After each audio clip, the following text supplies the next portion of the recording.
Good morning, students. This is class 10th Economics Chapter 1 Development, and today is going to your 6th class on this chapter. सामान्यतः हम per capita income अगर ज़्यादा है एक देश की या एक स्टेट की, उसे हम डेवलप्ड या मोर प्रोग्रेस्ड स्टेट कहते हैं। दूसरे शब्दों में जो मटेरियल गेन है, जो मटेरियल थिंग है, उसको ज़्यादा इम्पोर्टेंस दी जाती है। उदाहरण के लिए रेगुलर इनकम। लेकिन आज हम समझेंगे कि जो पैसा आपकी जेब में है, ज़रूरी नहीं उससे आपको वो सब चीज़ें और वो सब सेवाएं मिलें जिसकी आपको ज़रूरत है। उदाहरण के लिए हरियाणा की जो पर कैपिटा इनकम है वो केरल से ज़्यादा है, लेकिन केरल की तुलना में हरियाणा में जो इन्फेंट मोर्टेलिटी रेट है वो भी ज़्यादा है। इस तरह से हरियाणा की जो प्रति व्यक्ति आय है उससे हरियाणा के जो शिशु मृत्यु दर है वो कम नहीं हो रही। आओ कुछ और उदाहरण लें।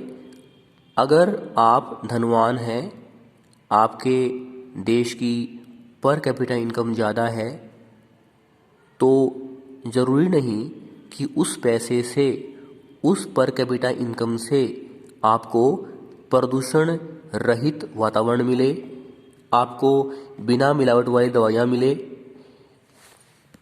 या अगर आपके क्षेत्र में कोई डिजीज़ फैली है, कम्युनिकेबल डिजीज़ फैली है, उदाहरण के लिए आज कोरोना फैला है, तो वो तब तक उस पर रोक नहीं लगेगी जब तक पूरी कम्युनिटी, पूरा रीजन उसके बारे में कदम नहीं उठाएगा।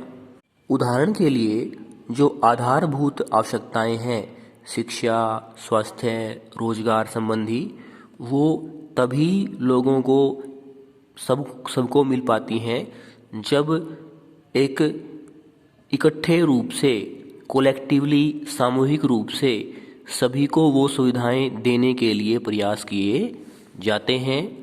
तभी ये जो पब्लिक फैसिलिटीज़ हैं वो सस्ती और सही तरीके से अधिक लोगों तक पहुंचाई जा सकती हैं। उदाहरण के लिए एक व्यक्ति या एक परिवार को सिक्योरिटी देना इतना तर्कसंगत नहीं लगता, जबकि पूरे समाज को सिक्योर बनाया जाए वो ज़्यादा बेहतर है और व्यवहारिक है, रीजनेबल है, प्रैक्टिकल है।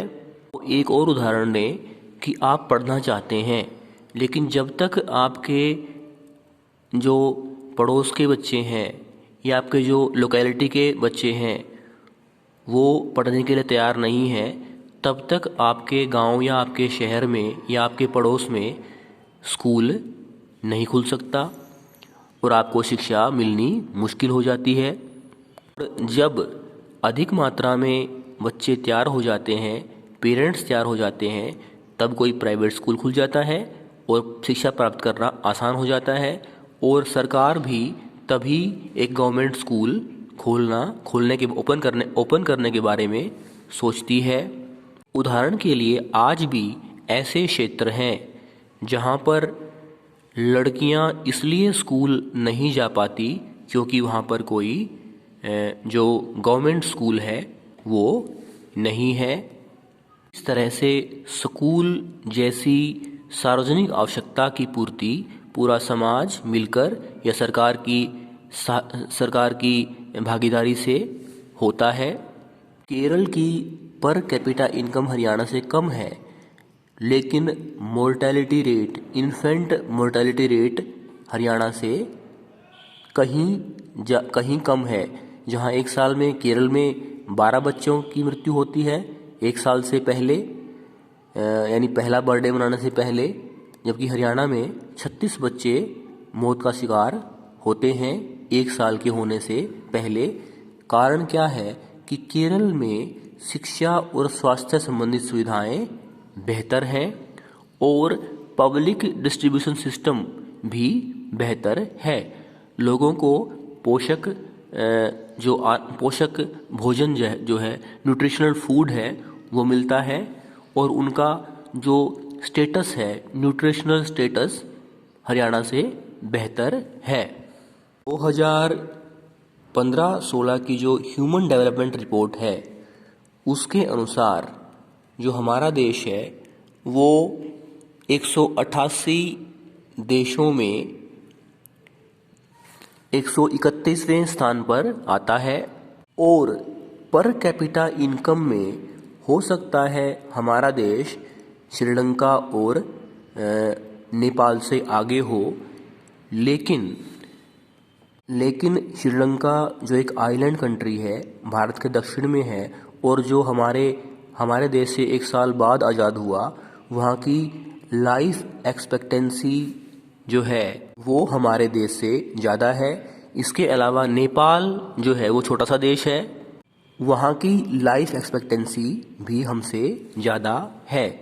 लाइफ एक्सपेक्टेंसी का अर्थ है कि जन्म के वक्त एक व्यक्ति की जो औसत आयु कितनी होनी चाहिए, इसे कहा जाता है लाइफ एक्सपेक्टेंसी।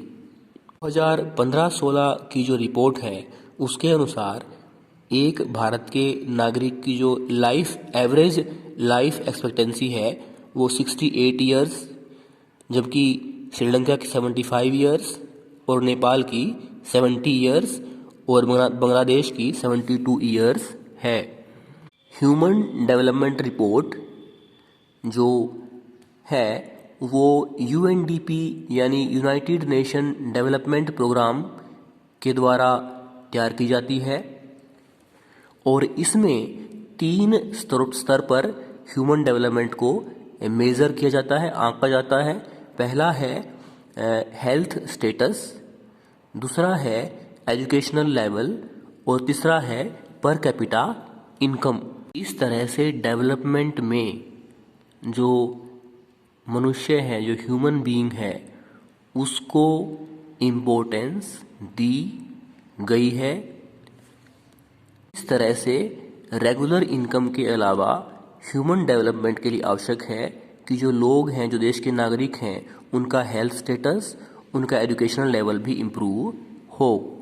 थैंक्स।